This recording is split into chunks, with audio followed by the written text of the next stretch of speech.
Organization.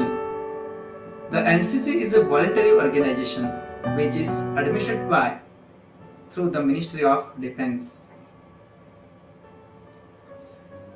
The NCC is a voluntary organization which is administered through the Ministry of Defense. मतलब कि NCC एक स्वैच्छिक संगठन है जिसका संचालन रक्षा मंत्रालय के माध्यम से किया जाता है. The Defense Secretary is overall in charge, who is responsible to the Government of India for efficient functioning of the NCC and other matters. मतलब कि रक्षा सचिव NCC के समग्र प्रभारी है जो NCC और अन्य मामलों के कुशल कामकाज के लिए भारत सरकार के प्रति जिम्मेदार है. Organization. At the headquarters level, this organization is headed by an officer of the rank of lieutenant general. मतलब कि मुख्यालय स्तर पर इस संगठन का नेतृत्व लेफ्टिनेंट जनरल रैंक के अधिकारी करते हैं. यहाँ आप देख सकते हैं कि संगठन का नेतृत्व लेफ्टिनेंट जनरल रैंक के अधिकारी करते हैं. आगे हम देख सकते हैं ऑर्गेनाइजेशन चार्ट. यहाँ पे आप सबसे देख रहे हैं ऊपर डायरेक्टर जनरल जो एनसीसी के सबसे टॉप लेवल में होते हैं. दूसरे उनके अंडर में होते हैं डायरेक्टरेट्स. उसके बाद आते हैं ग्रुप्स और उसके बाद आते हैं यूनिट्स. आप देख सकते हैं यूनिट में दो भागों में विभाजित किया गया है. एक है सीनियर डिवीजन और एक है जूनियर डिवीजन. इसमें आप देख सकते हैं कॉलेजेस के लिए भी आर्मी, नेवी और एयर आता है जिनको कहा जाता है सीनियर डिवीजन. यहाँ आप देख सकते हैं कैडेट्स की जूनियर डिवीजन जो कि स्कूलों के लिए है. उसमें भी आर्मी, नेवी और एयर सम्मिलित किया गया हुआ है. तो इस तरह आप देख सकते हैं. खास यह ध्यान रखना है कि देयर आर 17 डायरेक्टरेट्स. यहाँ 17 डायरेक्टरेट्स खास याद रखना है. In the state capitals headed by the an officer of the rank of major general, brigadier और इक्विवेलेंट फ्रॉम द 3 सर्विसेज. राज्यों की राजधानी में 17 डायरेक्टरेट्स है, ये आपको याद रखना है. और उनका संचालन तीनों सेनाओं के मेजर जनरल, ब्रिगेडियर और समकक्ष रैंक के अधिकारी द्वारा किया जाता है, ये आपको ध्यान रखना है. आगे देख सकते हैं कि depending upon the size of the state and growth of NCC in the states, directors have up to 14 group headquarters. मतलब कि यहाँ पे 14 ग्रुप है. राज्य के आकार और राज्यों के एनसीसी की वृद्धि के आधार पर निर्देशालय के पास 14 समूह मुख्यालय है, ये आपको याद रखना. इसके बाद आगे हम देख सकते हैं कि each NCC group headquarters controls 5 to 7 NCC unit और battalions commanded by colonel, lieutenant और कर्नल और इक्विवेलेंट लेफ्टिनेंट कर्नल.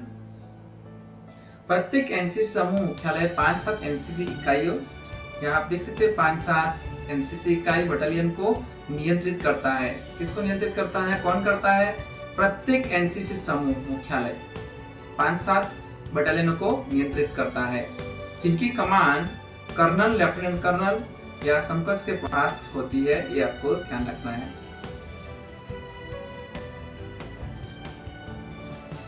आगे हम देख सकते हैं ऑर्गेनाइजेशन में प्रत्येक बटालियन में कंपनियां शामिल होती है. प्रत्येक बटालियन में क्या होती है, कंपनियां शामिल होती है जिनकी कमान लेफ्टिनेंट, कैप्टन या मेजर रैंक के एसोसिएट एनसीसी अधिकारियों के पास होती है.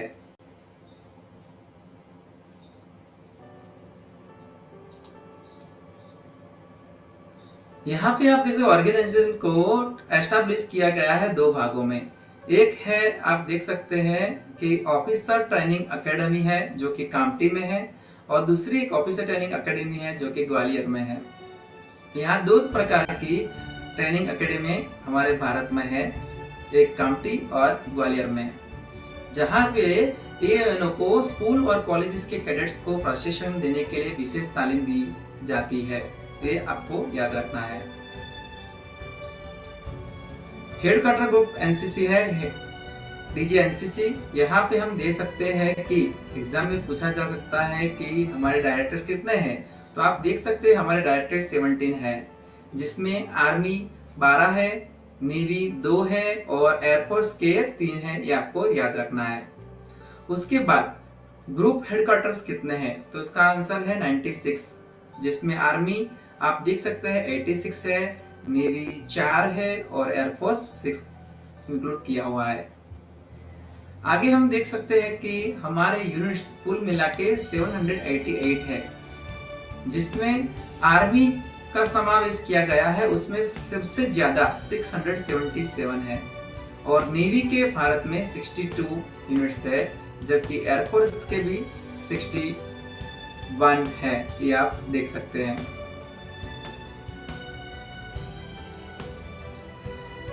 अब आप एनसीसी के स्टाफ के बारे में बात करते हैं, तो कोई भी यूनिट होता है तो एनसीसी में ऑफिसर्स ऑफ आर्मी आप देख रहे हैं यहाँ पे, ऑफिसर ऑफ आर्मी, नेवी और एयरफोर्स तीनों सेनाओं के WTLO होते हैं, जिनको कहा जाता है ऑल टाइम लेडी ऑफिसर।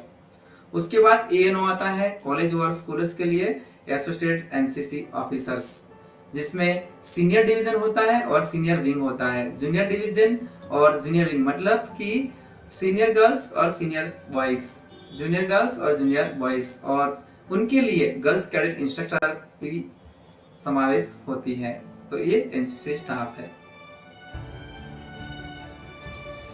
अभी हम इसके ट्रेनिंग के बारे में बात करेंगे। तो आप देख रहे हैं अभी एनसीसी ट्रेनिंग एक्टिविटीज का चार्ट दिया गया है। आप देख रहे हैं इंस्टीट्यूशनल ट्रेनिंग, जिसमें एनसीसी के बारे में यहाँ पे यूथ YPP इंपोर्टेंट है। आप देख रहे हैं YPP,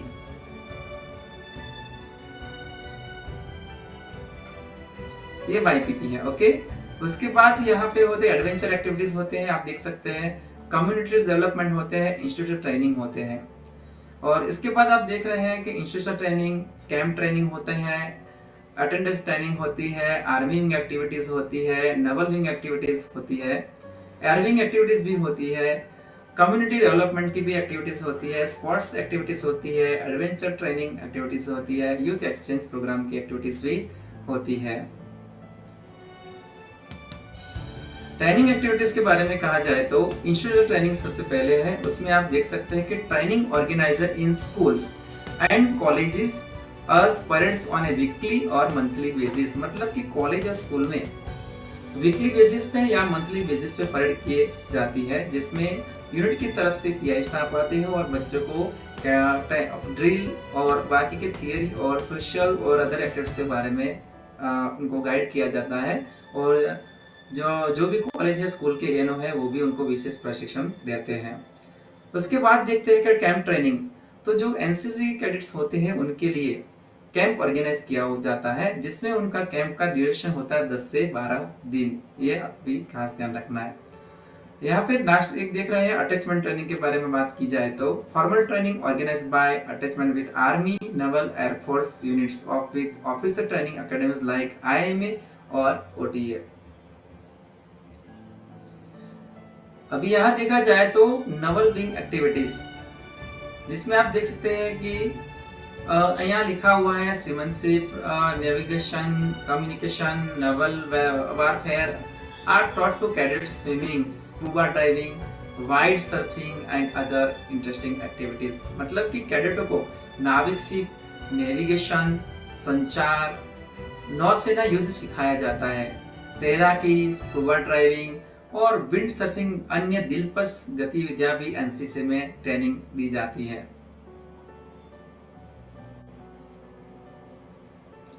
एयरविंग एक्टिविटीज के बारे में बताया जाए तो आप देख सकते हैं कि एयरमैनशिप, एरो मॉडलिंग, ये देख सकते हैं आप, navigation, air frames, arrow engines, microlight flying and other subject जैसे बात की जाती है। यहाँ हिंदी में लिखा गया है, आप देख सकते हैं, एयर फ्रेम्स, एरो इंजन और माइक्रोलाइट फ्लाइंग सिखाई जाती है। मतलब कैडेट्स को इस प्रकार विभिन्न प्रकार की ट्रेनिंग दी जाती है। Remount and veterinary activities, this activities primarily mean of horsemanship and riding, मतलब घोड़े सवारी और घुड़सवारी की ट्रेनिंग भी यहाँ पे एनसीसी कैडेट्स को दी जाती है।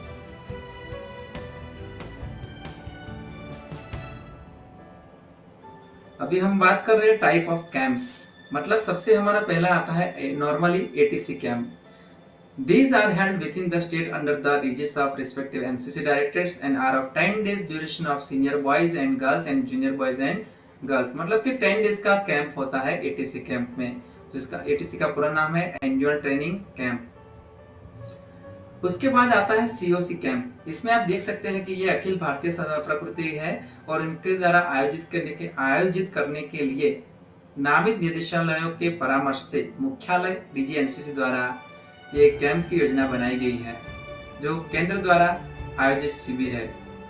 इसमें आप देख सकते हैं विभिन्न प्रकार के कैंप के नाम है, जिसमें से बेसिक और एडवांस लीडरशिप कैंप्स होते हैं, टीएससी जिसका पूरा नाम है थल सैनिक कैंप होता है, वीएससी का वायुसेना कैंप होता है, और दूसरा नाम है एनएससी नौ सैनिक कैंप्स होता है, रॉक क्लाइंबिंग कैंप भी होते हैं, नेशनल इंटीग्रेशन कैंप होते हैं, आरडीसी और पीएम रैली के लिए भी विशेष प्रकार के कैंप किए जाते हैं।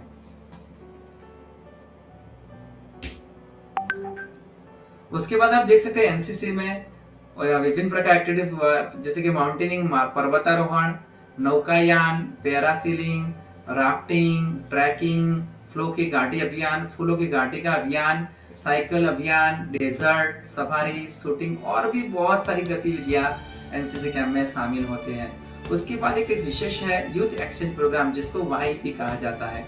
इसमें ध्यान देना है कि इसमें जो सिलेक्टेड कैडेट्स होते हैं वो 10 दिन के लिए विदेश, भारत से बाहर उनको घूमने के लिए ले जाया जाता है, उनको ट्रेनिंग दी जाता है, जैसे कि फॉरेन कंट्रीज कहते हैं, और वो कौन से होते हैं, फ्रेंडली फॉरेन कंट्रीज। तो देन 10 डेज की विजिट के लिए ले जाते हैं, तो वो भी एनसीसी में रहते हैं। अभी हम बात करेंगे हमारा जो एनसीसी का जो फ्लैग है, एनसीसी के प्रतीक चिन्ह। तो इसमें विशेष ध्यान दीजिए, यहाँ पे एनसीसी का आप देख रहे हैं, एनसीसी का यहाँ पे आप देखेंगे ये इसका लोगो है। आप देख सकते हैं फाइनलाइज हुआ है 1954 में, जिसका देख सकते हैं ये जो दर्शाता है कि इसमें क्या है, अंतर, सेवा और चरित्र। इसमें आप ध्यान से देखेंगे तो ये जो येलो आकार के है फूलों की पंखुड़ियां, ये कितनी है, 17, ये आप गिन सकते हैं। जो दिखाता है कि जो पीले रंग के है वो दिखाते हैं कि हमारे 17 राज्य के डायरेक्टर का प्रतिनिधित्व करते हैं एनसीसी के, ये तो हमारे 17 डायरेक्टर्स हैं। उसके बाद आप देख सकते हैं कि 2 डॉट्स हैं, यहाँ ध्यान से देखिए, मैं यहाँ पे 2 डॉट्स हैं, आप देख सकते हैं, जो दिखाते हैं कि हमारे भारत में 2 ट्रेनिंग सेंटर है, एक ओटीए में और एक कामठी में, जिसको कहते हैं ट्रेनिंग एकेडमी ओटीए ग्वालियर और ओटीए कामठी।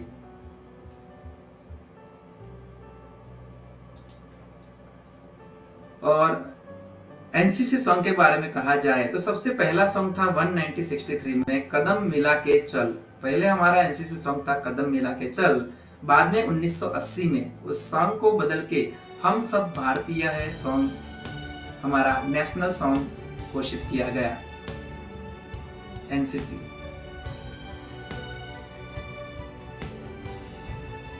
एनसीसी कंक्लूजन पे जाते हैं। NCC an organisation has unfilled the youth not only of our country but has made significant effort to interact with the youth of other country through YEP, through expanding the scope of the training and the ultimate goal of unity।